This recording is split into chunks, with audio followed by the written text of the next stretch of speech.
ये क्वेश्चन है हिस्ट्री के जो कि यूपीएससी के मेंस में आए हुए हैं 2013 से 2022 तक आए हुए हैं ये क्वेश्चंस।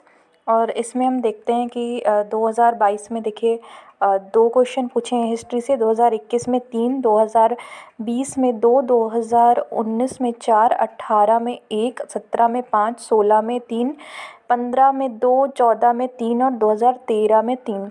तो हिस्ट्री के इस सेगमेंट से हम देखते हैं कि ओवरऑल 3 से 4 क्वेश्चंस जो हैं वो हमारे आए हुए हैं। सो इसमें देखते हैं कि क्वेश्चन का मतलब क्या, किस तरह की क्वेश्चन है, ये इसको हम एक बार देखते हैं। और ये पीडीएफ जो है ये ओनली आईएएस का पीडीएफ है, जहाँ पे इन्होंने बहुत अच्छे से ये कंपाइल करके रखा हुआ है। जो अभी 2022 से शुरू करते हैं। 2022 में इन्होंने क्वेश्चन पूछा है, Y did the armies of British east India company mostly comprising of Indian shoulders win consistently against the most numerous and better equipped आर्मीज of Indian rulers, give reasons. तो इसमें इन्होंने एक कॉन्सेप्चुअल क्वेश्चन पूछा है कि क्यों इंडिया के Britishers जो थे उनके तो सारे इंडियंस ही सोल्जर्स थे, उनकी जो आर्मी थी उसमें बहुत सारे ब्रिटिश सोल्जर्स भी नहीं थे। तो उसके बावजूद जो है उन्होंने इंडिया के रूरल्स पे, जिनके पास काफ़ी अच्छी आर्मीज़ वगैरह थी, उनके ऊपर कैसे कब्ज़ा कर लिया, ये क्वेश्चन को पूछा है। तो ये आपको इसका आंसर एनसीईआरटी और स्पेक्ट्रम दोनों में मिल जाना चाहिए। उसके अलावा मुझे नहीं लगता कि कहीं और से आपको इसको पढ़ने की ज़रूरत है। फिर why was there a sudden spurt in famines in colonial area since the mid 18th century, give reasons. So इन्होंने ये पूछा है कि क्यों जब हमारा देश जो था वो कॉलोनियल टाइम में क्यों इतने ज़्यादा अकाल पड़ते थे। तो यहाँ पे भी जो ब्रिटिशर्स की इकोनॉमिक पॉलिसी वाला चैप्टर्स है उसको हम देखेंगे, और वो हमें दोनों ही जगह से, एक तो या तो एनसीईआरटी में भी 11th क्लास की जो है वहाँ पे ये दिया हुआ है और स्पेक्ट्रम में भी ये दिया हुआ है, तो दोनों जगह से इसको किया जा सकता है। फिर trace the rise and growth of socio religious reform movement with special reference to young Bengal and Brahmo Samaj movement. सो यहाँ पे इन्होंने पूछा है कि जो सोशल रिलीजियस रिफॉर्म मूवमेंट हैं वो कैसे ग्रो हुए थे, कैसे शुरू हुए थे, और उसमें हमें यंग बंगाल मूवमेंट और ब्रह्मो समाज मूवमेंट के बारे में स्पेशली थोड़ा सा लिखना है। मतलब ये पहले इसमें हम सारे मूवमेंट्स के बारे में लिखेंगे कि इनकी शुरुआत कहाँ थी, और इनको थोड़ा सा हाईलाइट करके इनके बारे में हमें ज़्यादा लिखना है। ठीक है, तो ये भी चीज़ें आपको बहुत आसानी से स्पेक्ट्रम में मिल जाएंगी। ये कहीं मतलब इसमें से अभी तक ऐसा कुछ भी नहीं था जो कि आउट ऑफ द सिलेबस जिसे हम माने। To what extent did the role of moderates prepare a base for the wider freedom movement comment. मतलब मॉडरेट्स के बेसिकली रोल के बारे में पूछा है कि जो हमारे मॉडरेट्स थे उन्होंने जो हमारे आगे का फ्रीडम मूवमेंट था उनको कैसे उसको कैसे उन्होंने उसके लिए बेस प्रोवाइड किया। मतलब आप देखो, इन जब मॉडरेट्स थे इन्होंने ही कांग्रेस की शुरुआत करी, एंड उसके पहले तक हमारे इंडिया में चीज़ें जो थी वो काफ़ी डिसऑर्गेनाइज्ड फॉर्म में थी। तो इन्होंने जो चीज़ें की, उनके कंट्रीब्यूशन सारे की उन्होंने ब्रिटिशर्स के इकोनॉमिक जो नेचर है उसका पता कराया। एक तरह से लोगों में पॉलिटिकल अवेयरनेस नहीं थी अपने राइट्स के बारे में, उसको पॉलिटिकल अवेयरनेस दिलाई। तो ये सारी चीज़ें आपको बहुत आसानी से मतलब ये स्पेक्ट्रम में मिल जाएंगी। तो अभी तक देखते हैं कि जिसे हम डिफ़िकल्ट माने ऐसा चीज़ नहीं दिखा, सब इजीली हैंडल हो जाता है अगर आपने स्पेक्ट्रम को अच्छे से किया है। Bring out the constructive programs of Mahatma Gandhi during non cooperation movement and civil disobedience movement.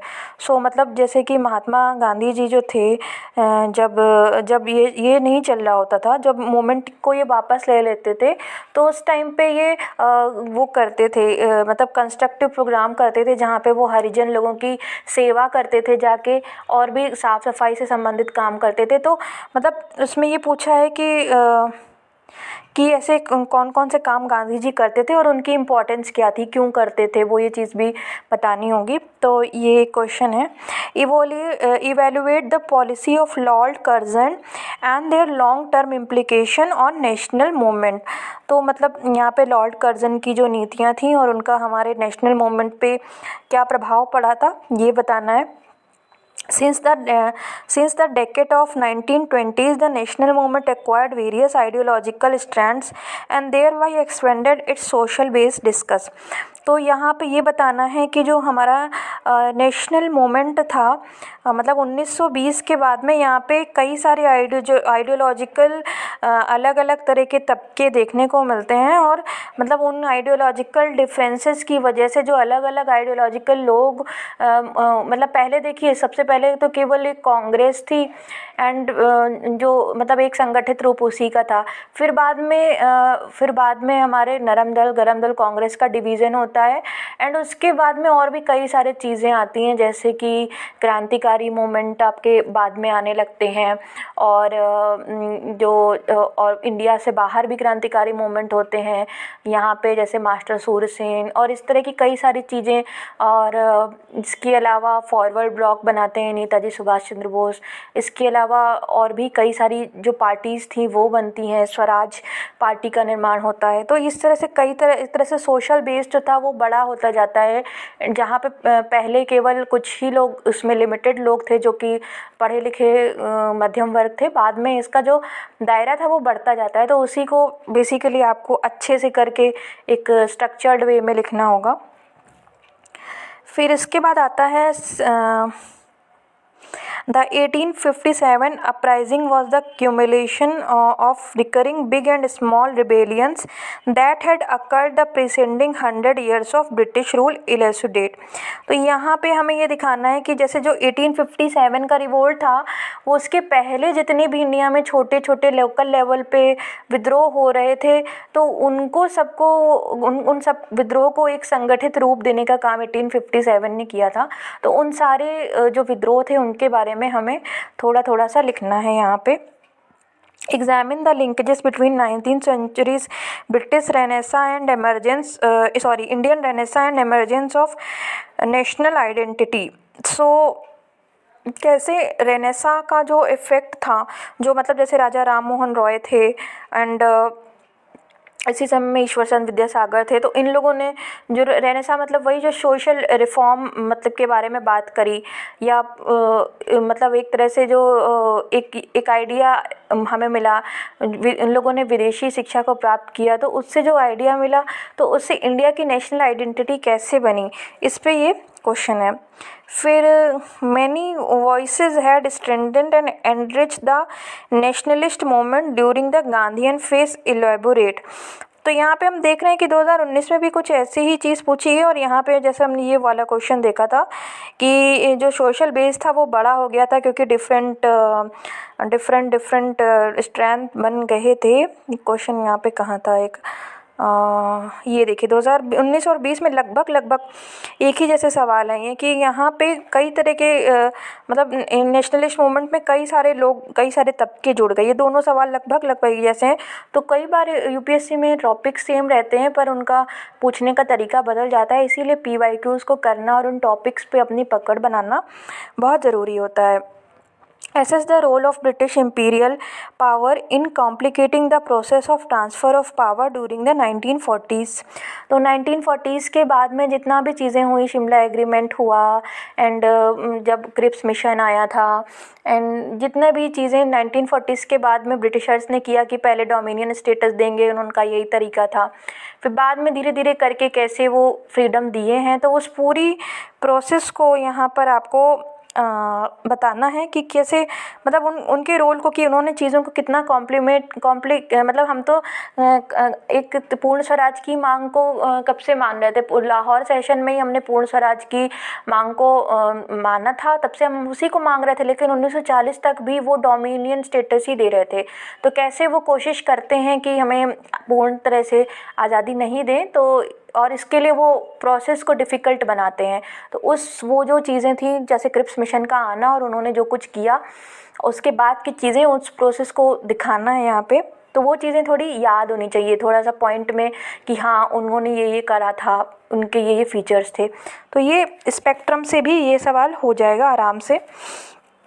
फिर क्वेश्चन है, throw light on the significance of thoughts of Mahatma Gandhi in present times. तो ये क्वेश्चन थोड़ा सा बोल सकते हो कि अभी तक का पहला क्वेश्चन ऐसा है जितने भी हमने देखे कि वो आपको डायरेक्ट बुक से नहीं हो जाएंगे, इसमें आपको थोड़ा सा सोचना पड़ेगा। और ऐसा नहीं कि ये बिल्कुल भी नहीं हो पाएगा। अगर आप देखो तो ये क्वेश्चन आपको थोड़ा सा पॉलिटी में मिल जाएगा, आपको डीपीएसपी में महात्मा गांधी के आइडियाज़ मिल जाते हैं, महात्मा गांधी इन प्रिंसिपल डीपीएसपी में मिल जाते हैं। जैसे वो लिकर बैन की बात करते हैं या पंचायती राज सिस्टम की बात करते हैं, लोकल गवर्नेंस का स्ट्रॉन्ग होना कितना ज़्यादा ज़रूरी है।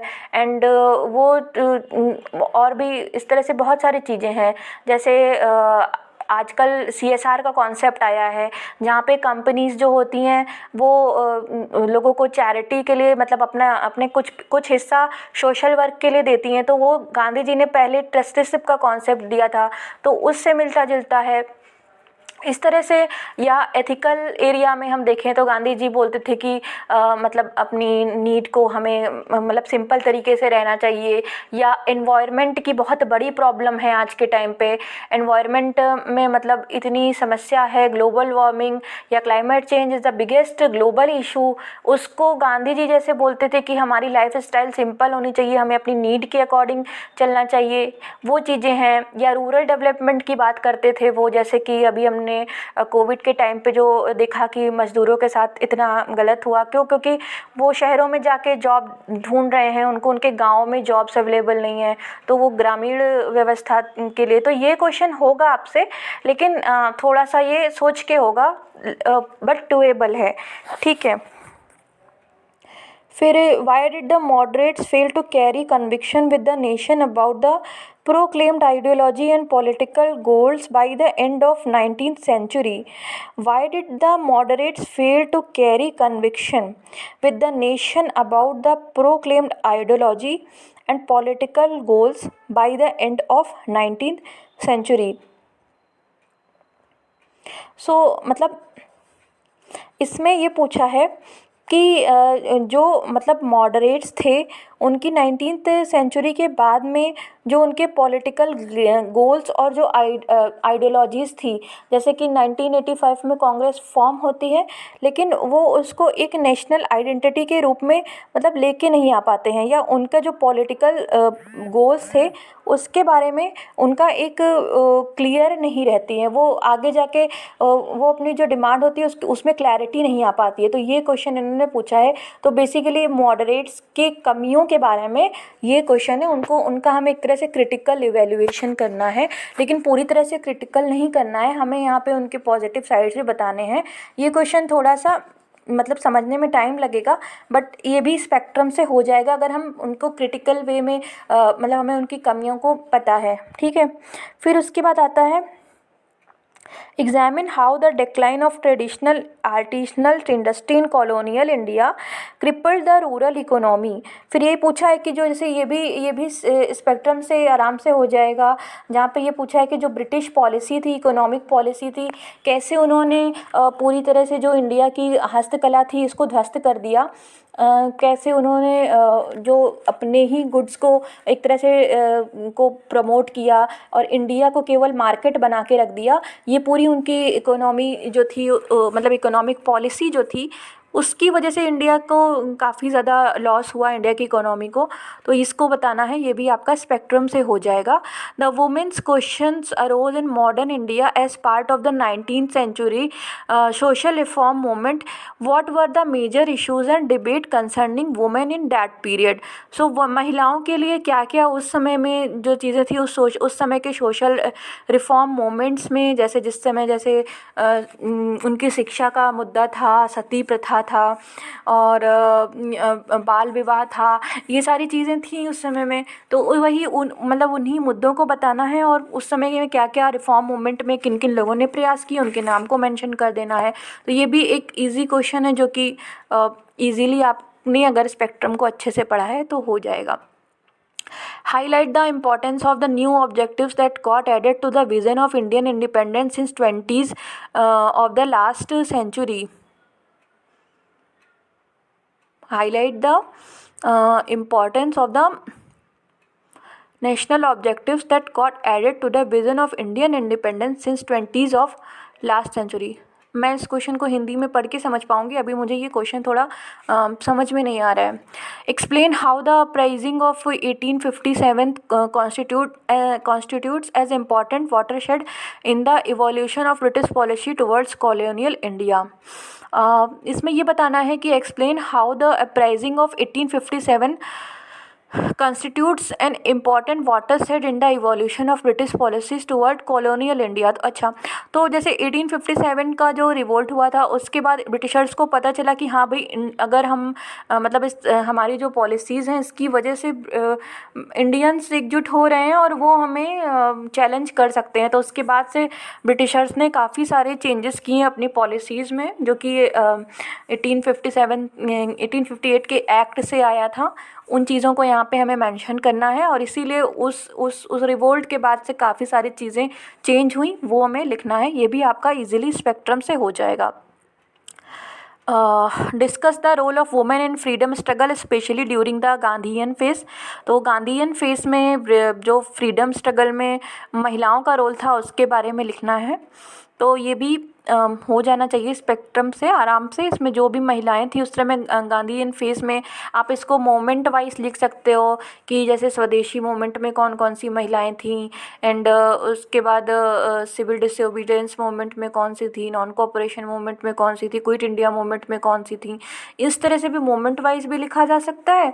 और ऐसे भी लिखा जा सकता है कि जैसे एक तो विद कांग्रेस कौन सी थी, एंड इसके अलावा जैसे कांग्रेस के साथ मतलब कांग्रेस लीडर्स में कौन कौन सी, जिसमें सरोजनी नायडू जैसे नेताओं का नाम आ जाएगा. एंड फिर उसके बाद आएगा कि या Aruna Asaf Ali.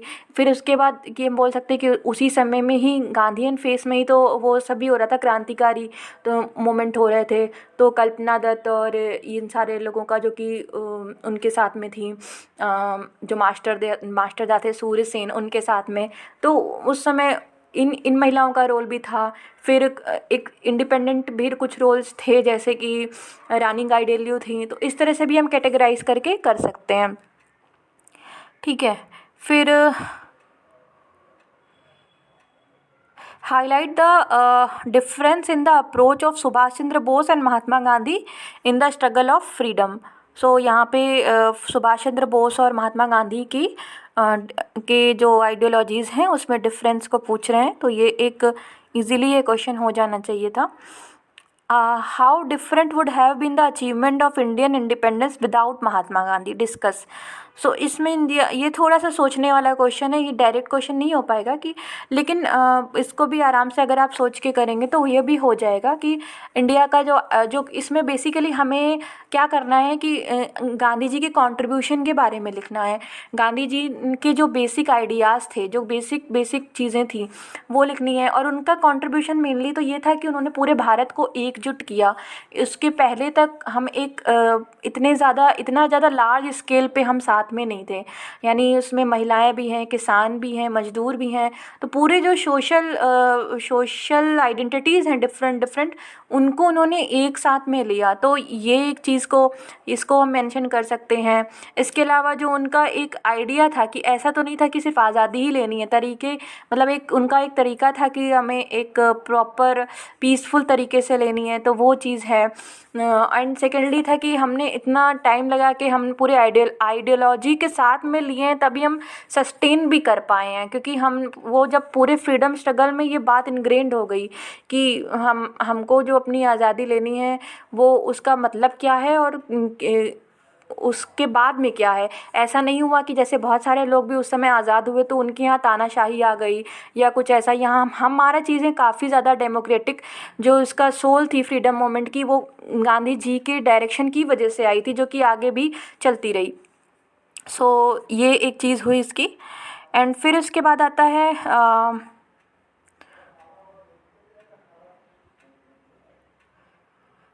it would have been difficult for constituent assembly to complete its historic task of drafting the Constitution of independent India in just 3 years, but for the experience gained with the Government of India Act 1935 discussed, it would have been difficult for the Constituent Assembly to complete its historic task of drafting the Constitution for independent India in just 3 years, but for the experience gained with the government of India act 1935। So basically जो हमारा constitution था उसमें 1935 का जो ये था act था, उसका कितना रोल है, उसको कितना अडॉप्ट किया, उसके बारे में पूछना है। तो वो आप 1935 के एक्ट को अच्छे से पढ़िए और उसका हमारे कॉन्स्टिट्यूशन में जो जो योगदान है उसको लिखना है, ठीक है। The Third Battle of Panipat was fought in 1761. Why were so many empire-shaking battles fought at Panipat? तो ये क्वेश्चन डायरेक्ट नहीं है, ये सोच के लिखने वाला है, लेकिन इसको थोड़ा सा दिमाग लगाएंगे तो ये हो जाएगा कि उसका जो जोग्राफिकल एरिया था मतलब वहाँ दिल्ली के करीब में है, और दिल्ली यूजुअली जो है मिडिवल टाइम में राजधानी होती थी ज़्यादातर लोगों की, तो वहाँ पर, और उसके बाद जो हमारे जो नॉर्थ वेस्ट फ्रंटियर है वहीं से ज़्यादातर आक्रमण होते थे। तो अगर आप सोच के करेंगे तो ये क्वेश्चन सोच के करने वाला है, ठीक है। फिर आता है examine critically the various facets of economic policies of the British in India from mid 18th century till independence.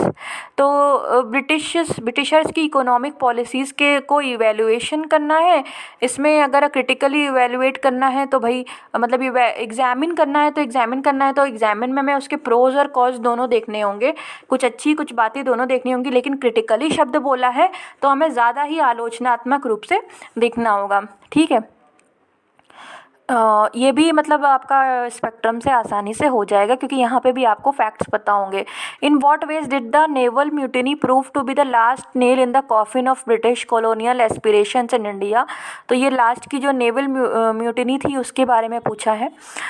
Defining the barriers of age, gender and religion, the Indian women became the torch bearer during the struggle from freedom in India discuss. मतलब इसमें as के, gender के, religion के, हर तरह के, अगर आप as की बात करें तो 13 साल की रानी गाइडिलियू थी। रिलीजन में देखिए अरुणा आसफ अली मुस्लिम थी, एंड मतलब एनी बेसेंट जो थी वो क्रिश्चियन थी। वैसे तो इंडियन वुमेन नहीं थी, मतलब बहुत सारी अलग अलग जगह से थी महिलाएं, और मतलब उन्होंने जितने भी थे फ्रीडम स्ट्रगल में जो महिलाओं के रोल था उस पर अगर आप देखें तो पहले भी वुमेन रोल्स पे डिस्कस हुई हैं चीज़ें, तो ये दोबारा से एक रिकरिंग टॉपिक्स दिख रहा है। Several foreigners made India the homeland and participated in various movement, analyse their role in Indian struggle from freedom. So यहाँ पे जो फॉरेनर्स थे जैसे कि A.O. ह्यूम जो थे, इन्होंने कांग्रेस को फॉर्म करने में मतलब फॉर्म किया, एंड इसके बाद एनी बेसेंट थी, और भी जितने भी फॉरेनर्स थे उनका रोल पूछा है, तो वो आप लिख सकते हैं, वो भी स्पेक्ट्रम से हो जाएगा। और वेरियस मोमेंट में हेनरी विवियन डिज़ेरियो भी शायद, हमें नहीं पता वो इंडियन थे या वैसे थे, लेकिन वो भी शायद फॉरेनर ही थे। तो इस तरह से जब आप स्पेक्ट्रम को अच्छे से पढ़ेंगे ना तो वो वहाँ से फैक्ट को लाके इसको यूज़ कर सकते हैं। In many ways Lord Dalhousie was the founder of modern India, elaborate. तो यहाँ पे लॉर्ड डलहौजी की जो नीतियाँ थी उनके बारे में लिखना है। उन्होंने काफ़ी जैसे रेल का मतलब रेलवेज़ का क्या था, और भी जो मतलब उनका एडमिनिस्ट्रेशन में रोल था, तो जितने भी उनके रोल्स थे उसको लिखना है, और थोड़ा सा क्रिटिकल भी हमें जाके मतलब नेगेटिव पॉइंट्स भी देके, लेकिन फिर बाद में बोलना है कि हाँ उन्होंने काफ़ी सारी चीज़ें मॉडर्न में करी हैं। तो ये सब ऐसे करके इस तरह से हिस्ट्री के क्वेश्चन जो थे वो अभी तक आए हुए थे। तो अभी तक हम देखते हैं इसमें कि कुछ बातें रिकरिंग चीज़ में दिख रही हैं कि एक तो हमें कर्जन और डलहौजी वाला क्वेश्चन देखा कि एक 2 वाइसरायज हैं, उनके रोल्स पे क्वेश्चन आ रहा है। फिर ब्रिटिश की पॉलिसी के बारे में आ रहा है, उनकी इकोनॉमिक पॉलिसी पे बार बार 2-3 बार क्वेश्चन पूछे हुए हैं। फिर एक और है कि जो डिफरेंट एरियाज़ थे सोशल, मतलब जो जितने भी इंडिया के फ्रीडम स्ट्रगल थे उसमें कौन कौन कौन सी आइडियोलॉजीज़ थी, अलग अलग आइडियोलॉजीज़ पे क्वेश्चन पूछा है, वुमेन्स के रोल पे क्वेश्चन पूछा है। तो ये कुछ टॉपिक हैं जो रिकरिंग रूप से दिख रहे हैं, मतलब बार बार वो एक ही चीज़ को अलग अलग तरह से घुमा के पूछ रहे हैं। फिर इसके बाद से सोशियो कल्चर रिफॉर्म मूवमेंट पे क्वेश्चन पूछा है, उसमें स्पेसिफिकली 2 दे दिए हैं, तो हो सकता है अगली बार कुछ और दे दे। 1857 इनके लिए एक इम्पॉर्टेंट इशू है, 1857 का रोल क्या था, 1857 के पहले तक क्या था और उसके बाद क्या था, ठीक है। तो ये कुछ चीज़ें जो रिकरिंग हैं, क्या क्या चीज़ें रिकरिंग दिख रही हैं हमें। पहला तो जो ब्रिटिशर्स की पॉलिसीज़ थी कि उनकी वजह से जो उनकी इकोनॉमिक पॉलिसीज़ थी, किस तरह से इंडिया, जैसे कि एक बार इसमें इन्होंने पूछा है कि कैसे हस्तकला का ह्रास हो गया, तो वो अगली बार हो सकता है वो एग्रीकल्चर के लिए पूछ लें कि उनकी ब्रिटिश पॉलिसी की वजह से इंडिया की एग्रीकल्चर की हालत ख़राब हो गई। फेमाइन के बारे में क्वेश्चन पूछा है, तो इसी तरह से फेमाइन से ही रिलेटेड कुछ और या पूछ सकते हैं कि एजुकेशन की, इंडिया की ब्रिटिशर्स की जो एजुकेशन की पॉलिसीज़ थी उसकी वजह से क्या इम्पैक्ट पड़ा। तो इस तरह से जो उनकी पॉलिसीज़ थी उस पर क्वेश्चन एक तो दिख रहा है हमें, उसको उस एरियाज़ को हमें फोकस करना है कि हमें ब्रिटिश की पॉलिसीज़ पे फोकस करना है। फिर उसके बाद वो पूछते हैं कि जो इंडिया के फ्रीडम मूवमेंट है उसमें एक मॉडरेट्स के रोल पे, कि उनका 2 क्वेश्चन तो उन पे आए हैं कि मॉडरेट्स का क्या रोल था। तो मॉडरेट्स फेल हो गए या मतलब उनके जो पॉजिटिव और नेगेटिव पॉइंट्स हैं और उनकी जो एक तरह से उनके बारे में क्रिटिकल इवैल्यूएशन करते हुए उनके पॉजिटिव नेगेटिव पॉइंट को मिला के हमें उनके रोल्स को, उनकी कंट्रीब्यूशन को थोड़ा सा अच्छे से समझ के लिखना है। मतलब ये चीज़ें हैं जहाँ पे हमें थोड़ा फैक्ट के बारे में भी पता होना चाहिए, फैक्ट बिल्कुल अच्छे से। ये तो स्पेक्ट्रम को अगर हम एक बार देखेंगे, मतलब स्पेक्ट्रम से हम जब याद करेंगे तो वो चीज़ें याद हो जाएंगी, बट हमें एरिया कौन से करने हैं, बहुत सारे एरियाज़ नहीं करने होते हैं, थोड़े ही एरिया हैं जो कि ये पेपर खुद ही बता रहा है। और इसके अलावा वुमेन के रोल पे, स्पेशली वुमेन्स के नाम याद होने चाहिए, कौन कौन से मूवमेंट में वो जुड़ी थी, कहाँ कहाँ से उनके, मतलब अगर नाम भी याद होंगे तो, और उनके मूवमेंट, उनके रोल्स कौन कौन से रीजन से थे ये पता होना चाहिए। फिर सोशल रिफॉर्म मूवमेंट काफ़ी इंपॉर्टेंट हो जाता है, उसका प्रभाव क्या पड़ा ये पता होना चाहिए। देन महात्मा गांधी के बारे में उन्होंने थोड़े से वैसे क्वेश्चन पूछे हैं कि भाई अगर वो नहीं होते तो क्या होता, या आज के टाइम पे होते तो क्या होता। तो थोड़ा सा हमें उन महात्मा गांधी के जो क्वेश्चन है उनको अपने दिमाग से सोच सोच के भी करना है। ऐसा नहीं कि वो सिर्फ, मतलब वो याद तो होनी चाहिए बट उनको हमें लिंक करके भी करना है, ठीक है। इसके अलावा कुछ जैसे लॉर्ड डलहौजी और कर्जन की डायरेक्ट नीति पूछ लिया है, तो हो सकता है कि वो और किसी इम्पॉर्टेंट, मतलब कुछ डलहौजी या इस तरह से वॉरेन हेस्टिंग्स के बारे में हो सकता है पूछ लें, या जिसका सिग्निफिकेंस रोल रहा हो। जैसे कि रिपन जो थे, इनका लोकल गवर्नेंस में रोल था, तो इस तरह से ये पूछ सकते हैं, ठीक है। तो ये कुछ, और ब्रिटिश की पॉलिसीज़ तो इम्पॉर्टेंट हैं ही हैं, ये हम देख चुके हैं कि ये लगातार उस पर पूछ रहे हैं। तो ये कुछ एरिया थे जो मॉडर्न हिस्ट्री में मुझे लगे। और एक और चीज़ की इसमें ये है कि spectrum is more than enough, और मुझे ऐसा लगता है कि इसमें नोट्स बनाने की ज़रूरत नहीं है। अगर हम स्पेक्ट्रम को रिपीटेडली अच्छे से पढ़ते हैं और उसको हाईलाइट करते हैं, और उसके कीवर्ड्स का मतलब हुआ यही, जो जितने भी नाम हैं, ईयर्स हैं, इनको अच्छे से याद कर लेते हैं, तो हमारे पास मोर देन इनफ कंटेंट हो जाएगा। तो ये कुछ था हिस्ट्री का प्रीवियस ईयर का इवैल्यूएशन। Thank you.